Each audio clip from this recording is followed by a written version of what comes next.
Si nos encontramos en un auto o en un ómnibus en movimiento y miramos por la ventanilla hacia el costado, vemos que el paisaje es variable, como si los árboles, las casas y demás objetos se movieran hacia atrás. Esto se debe sencillamente a que el ángulo conformado entre la dirección de nuestra visual y la de los objetos cambia constantemente durante el recorrido. Veamos por qué. En este gráfico, el ángulo A, conformado por la dirección de nuestra visual y la de los objetos, se encuentra delante de la visual, mientras que el ángulo B, que corresponde a un momento posterior, está detrás. Es por esta razón que la vaca parece moverse hacia atrás. Para los objetos muy lejanos, en cambio, la variación de este ángulo es mucho menor, tanto más chica cuanto más lejos esté el objeto. Con la Luna, por ejemplo, al estar tan lejos, el cambio de ángulo es casi nulo.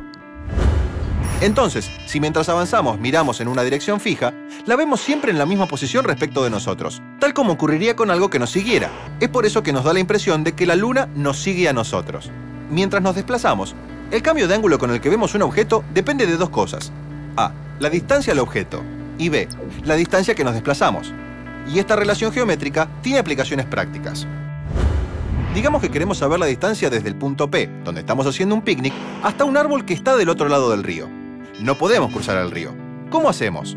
Una manera sería caminar bordeando el río en dirección perpendicular a la línea que une a P con el árbol hasta llegar a Q, donde veamos el árbol a 45 grados. Entonces la distancia que caminamos, 80 metros en el ejemplo de la figura, es igual a la distancia desde P al árbol. El árbol está a 80 metros de P. Este es el procedimiento básico del llamado paralaje, que por supuesto se puede hacer con otros ángulos, no exclusivamente con 45 grados. Cuando los objetos son muy lejanos, como la Luna, el paralaje es muy chico, imperceptible para el ojo, pero aún así pueden usarse instrumentos de precisión para medirlo. Cuando nos desplazamos lateralmente, el ángulo conformado entre la dirección de nuestra visual y la de los objetos cambia constantemente. Cuando los objetos están cerca, ese cambio es evidente. Cuando están más lejanos, en cambio, es casi imperceptible a simple vista. Otra manera de usar el paralaje para medir distancias al aire libre o estimar distancias, ya que en este caso el método no es muy preciso, es utilizar el cambio de ángulo provocado por la separación entre nuestro ojo izquierdo y derecho. El método consiste en extender el brazo y tapar el objeto distante con el pulgar, de modo que no podamos verlo con el ojo izquierdo. El derecho está cerrado. Ahora abrimos el ojo derecho y cerramos el izquierdo. La imagen que vemos cambió. El objeto se desplazó hacia la derecha.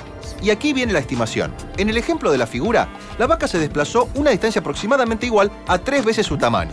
La regla del paralaje, en este caso, nos dice que la vaca está, aproximadamente, a una distancia de nosotros igual a 10 veces su desplazamiento, es decir, a unas 30 veces el tamaño de una vaca.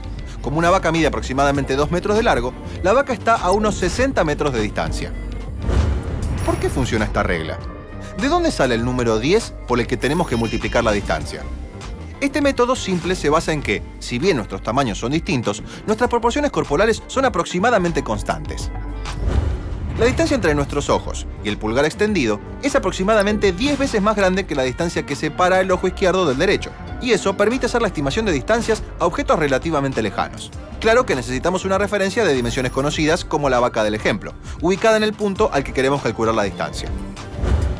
El método de paralaje, ya con más precisión, se usa en astronomía para calcular distancias a las estrellas. Pero el principio básico es el mismo, usar el cambio de ángulo para relacionarlo con la distancia al objeto. La Luna nos sigue, o parece seguirnos en realidad, porque al estar tan lejos, su ángulo en relación a nuestra visión, aunque avancemos, cambia muy poco. ¿Por qué los objetos más lejanos se ven más chicos? A. Porque cubren un ángulo menor del campo visual que los objetos más cercanos. B. Porque la intensidad de la luz de los objetos más lejanos es menor que la de los cercanos. C.